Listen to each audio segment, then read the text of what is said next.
should have thought about this before eating these.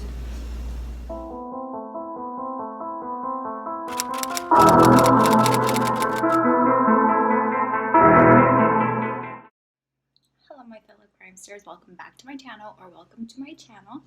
Today I'm going to be doing a mukbang. So we have our spicy noodles. It's the 2X, so extra spicy. I got in here some rice cakes and a little bit of cheese to maybe even out the little spice. I don't know, but they look really spicy already. Today we're going to be covering the topic of the Hollywood Reaper. So this guy is Michael Gargiulo. I think I'm saying that right, I'm not sure.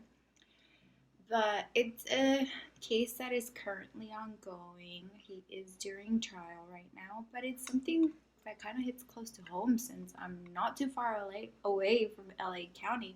So I thought it should be a topic that's covered, especially, just to know. Anyway, let's get started. Oh, don't forget to subscribe, like, and comment the video, share it with the world, and let's get started on our guy, Michael Gargiulo. So Michael Gargiulo was 17 at the time of committing his first murder. The first victim, was Trisha Piccaccio. She was 18 years old at the time of her death.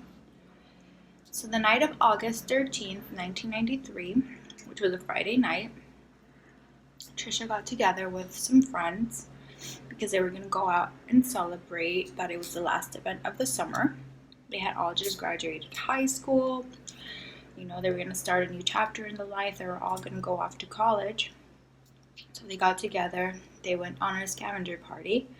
And they went out to dinner. So Trisha is said to believe to be coming home about 1:30, 1 in the morning.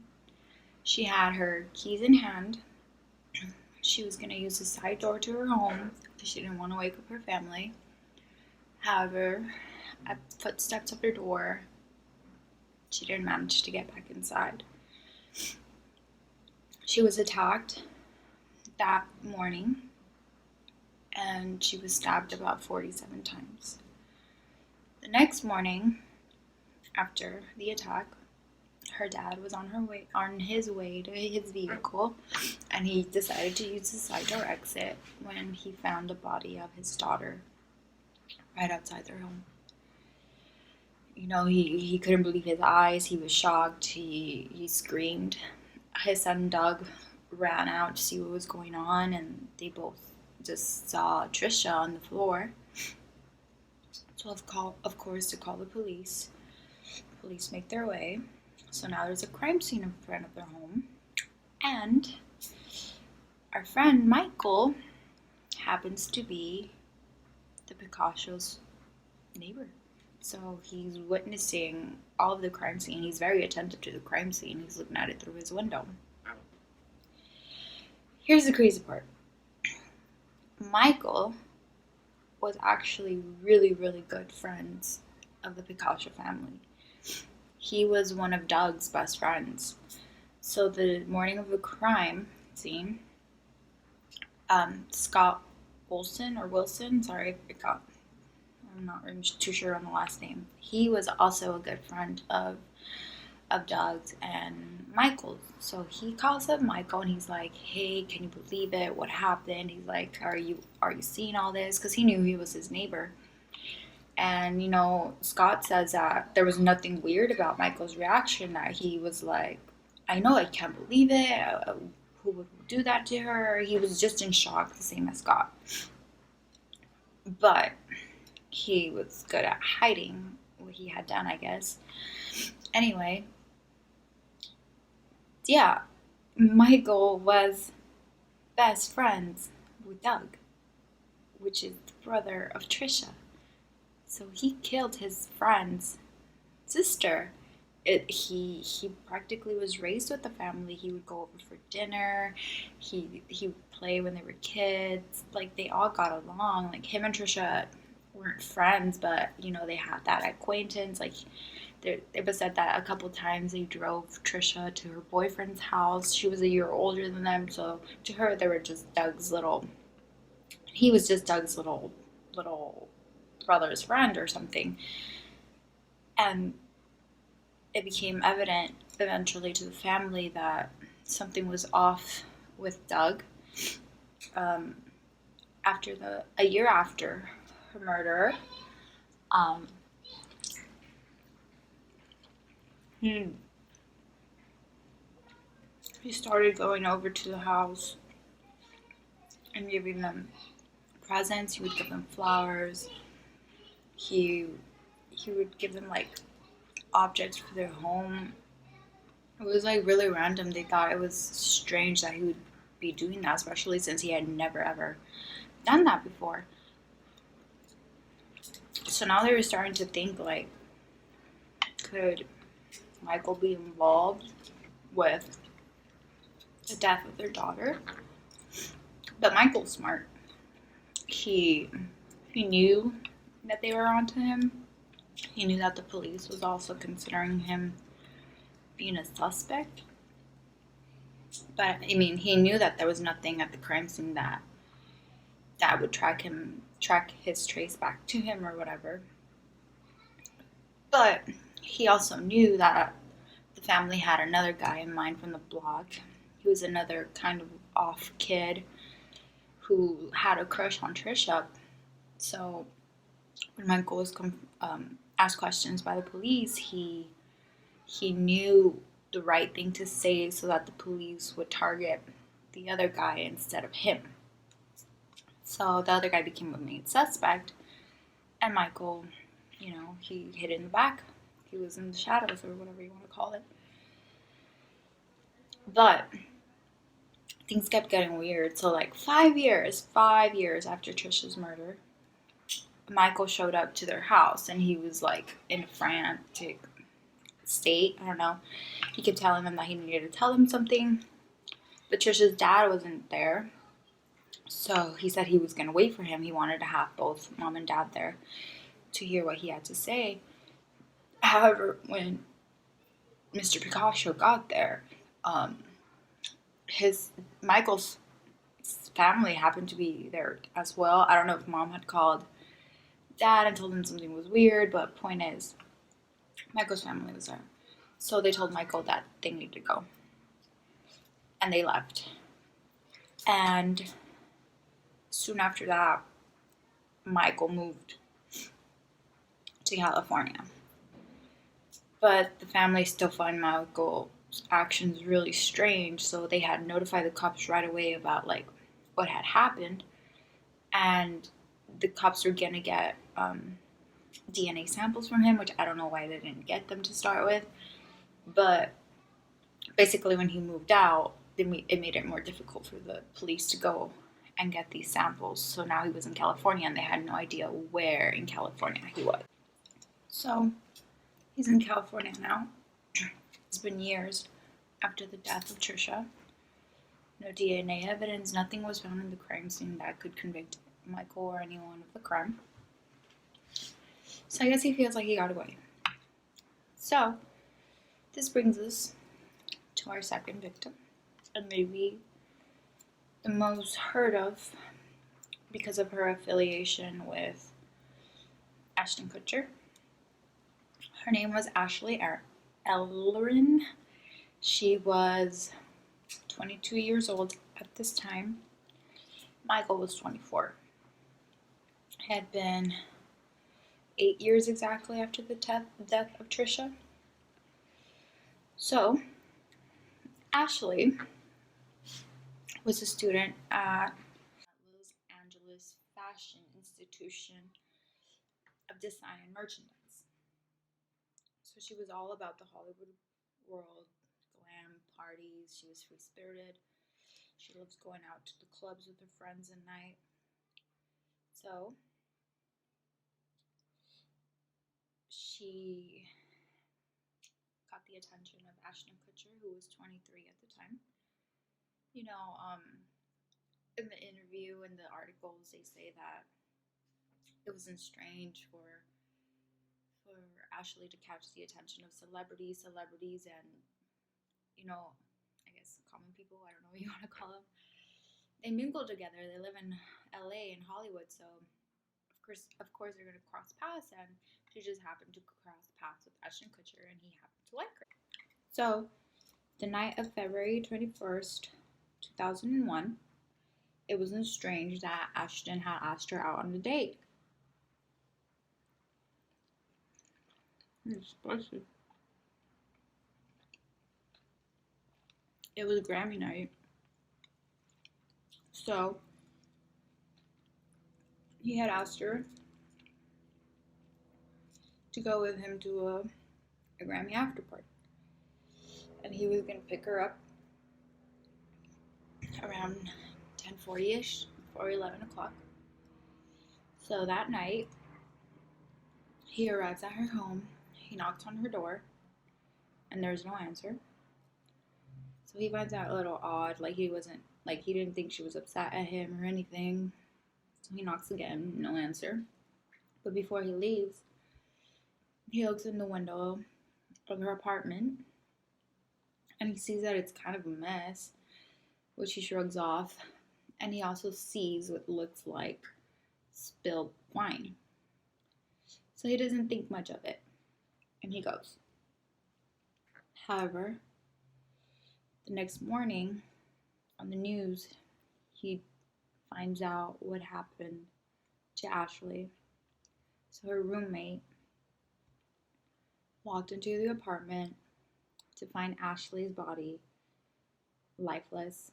She had 40 stabs to her body. She freaked out. She ran out of the house. She wasn't sure if her murderer was still in there. So, I would have done the same thing. Ran out, goes to her car, calls 911. Ashton, upon hearing about this on the news, he immediately notifies authorities. He's like, I went there last night. We had a date. I was going to pick her up. My fingerprints are on the doorknobs. He's like, I don't want, if I'm being a suspect, I'm coming clean about it. I didn't do anything to her. But authorities calm him down. They tell him that he's not a suspect. They appreciate anything that he has to come forth about the night, since he was the one to go to her place late that night. But it's believed that she was already dead by the time that Ashton got there. So once again, like in Trish's case, there was no evidence. Nothing was left behind. Dead end as to who or why anyone would want to hurt Ashley. So we start asking the friends, right? And all the friends think about the exact same event that happened a couple months prior to Ashley's death. So Ashley's apartment was having heating problems.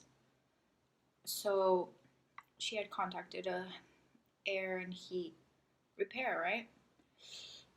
And to her luck, that person happened to be Michael. So, Michael goes about, fixes the stuff or whatever. But Ashley had roommates. So she wasn't alone, he was there. And they kind of noticed that Michael's interaction was a little odd. He was telling them about his short boxing career and short acting career, because when he had first moved to California, he had been in a short film and he enjoyed boxing, so he did that for a period of time. However, that didn't go anywhere. And so he's telling them this, but his look is just fixated on Ashley. They don't say that it was a sexual or romantic lust type of look. It was more like he was obsessed with her lifestyle, or her he just had a weird look to him when he was looking at Ashley. So they found this odd. And from then on, Ashley was a nice girl, so he actually didn't live far from her. He happened to be in the neighborhood, and he would pop in from time to time, unannounced. And she was nice, so they had conversations here and there, but her friends didn't like really like his vibe. And in one case, in one instance, it was around like 3 in the morning, and one of Ashley's friends was leaving her apartment, and he saw Michael parked outside of her home. He still had the car running, and he was just like looking straight at her home, like nothing, no expression, nothing. Like he found it really odd, and the guy it just told like he confronted Michael. He's like, "Hey, dude, like, what are you doing here?" And Michael left. However, her friend wasn't okay with it, so the next time that Michael visited Ashley, they all like Ashley knew at this point that he had been outside her home, so they confronted Michael and they told him like, "Dude, why are you outside her house? Like, what affiliation do you have like with Ashley? Like, dude, like that's not okay. Like, don't come back." So like during this interaction, Michael takes out or shows him a knife that's hidden in his sock, and he starts telling them, he's like, "I was there because I couldn't go home that night. The FBI was like outside my home. They want me to give my DNA for a crime or a murder that was committed in Chicago." He's like, "But like I didn't do it." So he was just blabbering on about it, and like her friends found that, I mean, including Ashley, they found it really, really, really odd. However, they shrugged it off. They kind of thought that he was just babbling and making up a story, but he wasn't. He was telling the truth. He had committed a murder in Chicago, and if maybe they had paid attention to those things he was saying, Ashley wouldn't have been another one of his victims. So, this takes us now to his third victim, which is Maria Bruno, and she is or was 32 years old at the time of her death.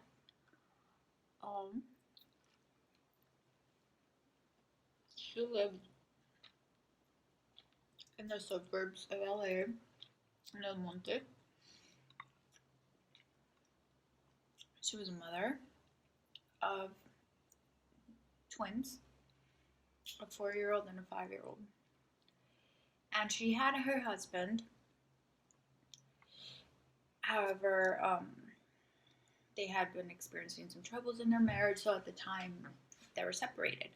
She had moved into an apartment, and unfortunately that apartment happened to be right across from Michael's apartment. So she had the lower unit across from him, and he was up in the higher unit. So Michael had a perfect view of her front door and her kitchen window. So Michael's MO is like, he stalks his victims, he follows them, he wants to know all of their moves, and he always happens to be nearby, so he has perfect access, perfect view to all of their movement. So Bruno was a 32-year-old, very petite woman. She weighed about 90 pounds. So one night, I don't know if her and her husband were trying to fix their marriage, but they had gone out to dinner that night, and she got home around 3 in the morning. So once, lights off, she was asleep, feeling safe in her own home. Michael, who had a perfect view of her home, takes the screen off her kitchen window. Unfortunately, the window was open, and makes his way in.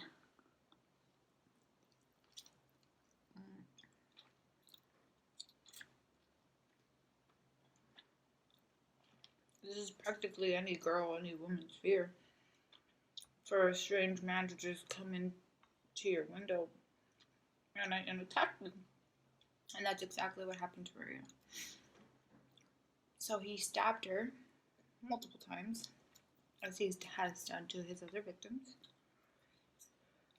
And he also mutilated her body.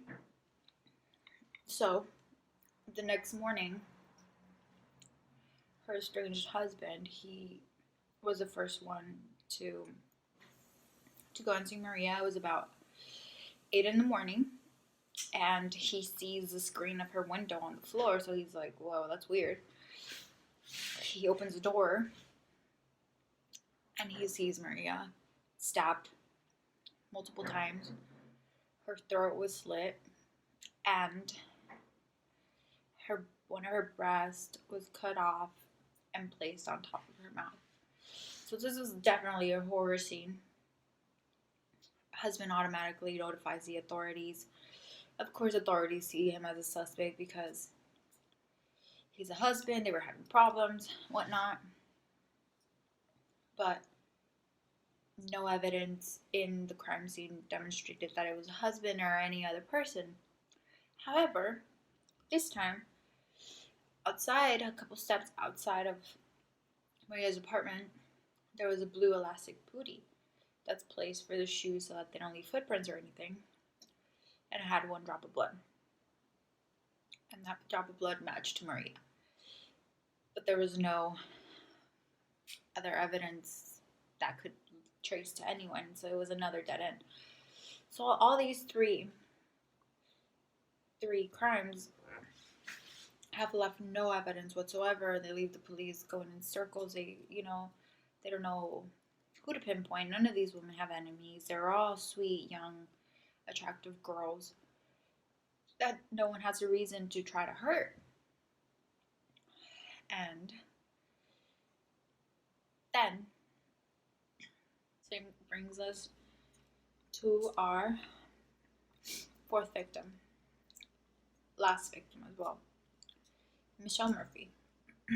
It's the most recent one, and this happened in 2008. She was 26 years old at the time.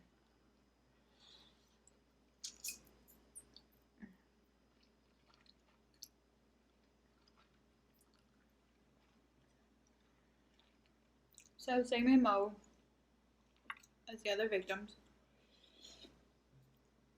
Murphy had her home, and Michael was her neighbor.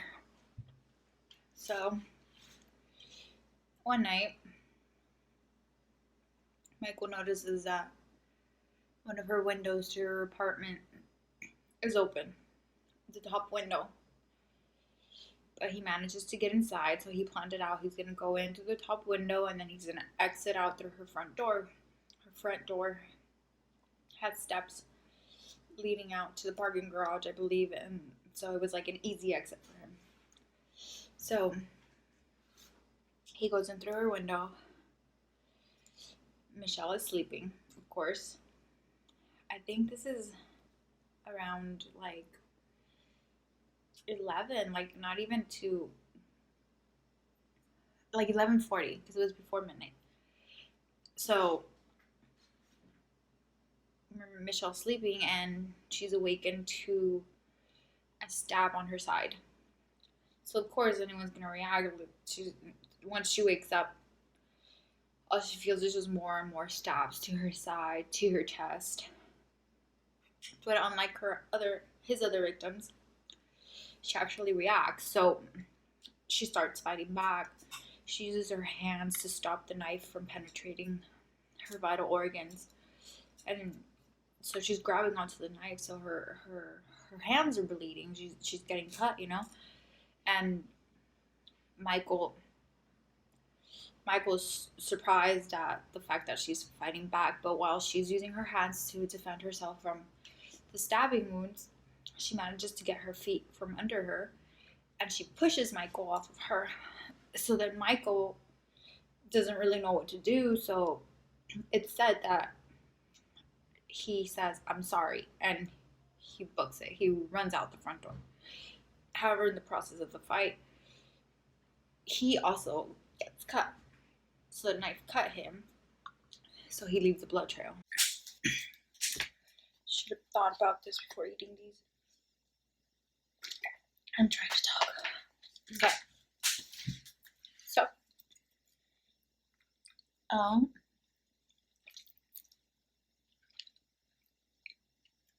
So Michael is wounded. He has cuts on his hands due to his struggle with Michelle. So to everyone's luck, he leaves blood all over her bedspread, and he leaves a trail going down the stairs, exiting her home. So, the cops finally have this breakthrough. They ask Michelle questions. She gets medical treatment and everything she needs, and so they have this blood sample and they need to get it tested now. So they're waiting for the results. It takes 25 days. And boom, after those 25 days, they have it. The blood tests are conclusive. The blood matches Michael, which the LAPD finds out that he was already in the system. And they find out he was in the system due to a murder that had happened in Chicago. So now they're like, why didn't Chicago, why didn't Cooks County PD arrest Michael? And they had the chance, if they had the DNA, if he was in the system, if he was a suspect, why didn't they get him? So it turns out that when they got DNA samples from Trisha's and Ailes, the laboratory made an error into which they didn't specify if the samples were from on top of her nails or from underneath her nails. If the DNA sample had come from underneath her nail, they had a reason to arrest Michael. However, because it was not determined, they could not arrest him. Because since he was a family friend, they determined that, he was around Trisha. So anyone who had been around Trisha, their DNA could have been in their nail sample. So they didn't have anything to get Michael on. But now they did. So June 2008, Michael gets arrested by LAPD. And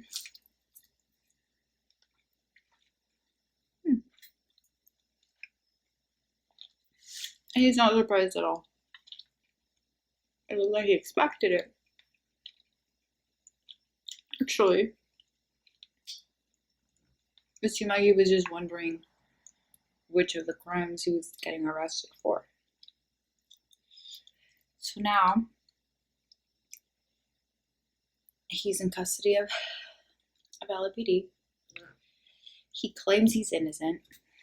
To this point, he claims his innocence. All the interviews he's had with 48 hours, he has said that he would never do that. That he would never commit a crime, and that he has never committed a crime. But the evidence says otherwise. And the trial is ongoing currently. It's supposed to be a 6 months trial. Ashton Kutcher was asked to testify on the incident of the night of Ashley's death. So he has testified. And now we have Michelle Murphy, who would have been another murderer, so attempted murder. She can testify against him, and she has identified him as being the man who attacked her that night. And we're basically awaiting a long trial. Trisha's family has been waiting a really, really, really long time. 25, 26 years to find him guilty. That in their hearts they believed that it was him all along, but they had no evidence. But now they have trial. So this is his trial for LA. He was nicknamed the Hollywood Reaper due to his, him being involved with of murdering young women in that area. If he is convicted guilty, he will be given the death penalty. However, right now they're not sure if they will also take him to court if he's found guilty in Chicago. If he's found guilty in LA, they're not sure if he will also stand trial in Chicago.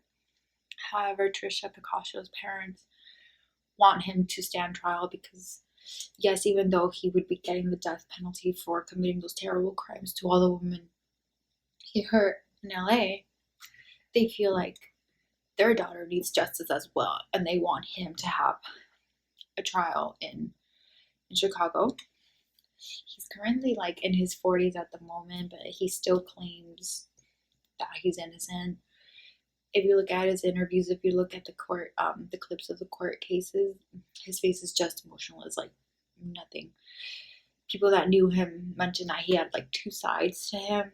That he was a very like shy, introvert guy that kept to himself.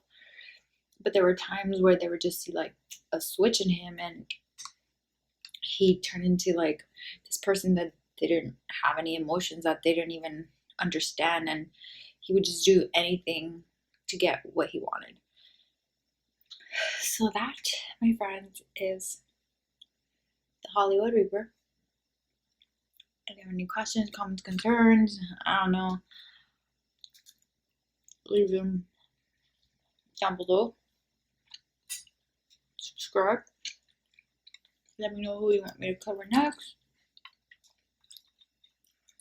And I will see you guys later.